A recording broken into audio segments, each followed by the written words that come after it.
Think like a doctor, a cough that won't stop solved. Over 400 of you wrote in and a handful of you figured it out. Anne Hartley was the first to suggest that the man inhaled a foreign object.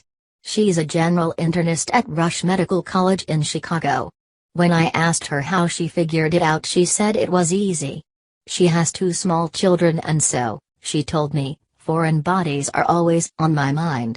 Reading how healthy the patient appeared made it seem even more likely that he had accidentally inhaled something that was now lodged in his lungs.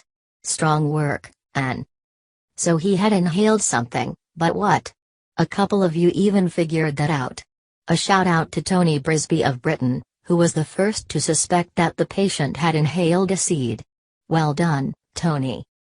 The first successful removal of an aspirated object was published in 1897. A small bone was retrieved from the airways of a German farmer using a long metal tube and a set of tweezers. At that time, half of all people who accidentally aspirated objects into their lungs died. That changed dramatically over the next decades when an American ear, nose and throat specialist developed early versions of the tools used to remove such objects. That doctor, Chevalier Jackson, devoted his life to putting these tools to use. A collection of the several thousands objects he retrieved from airways of the children and adults who needed him is on display at the Mutter Museum in Philadelphia. These days, foreign body aspiration is most common in boys between the ages of 1 and 2. The mortality rate is 7% in children younger than 4. Only a tiny fraction of aspirations, well under 1%, occur in adults, and most of those adults are either elderly or have some underlying condition that makes swallowing difficult, because of some neurological problem, like having a stroke, or because they are impaired by alcohol or drugs. What is aspirated also varies with age.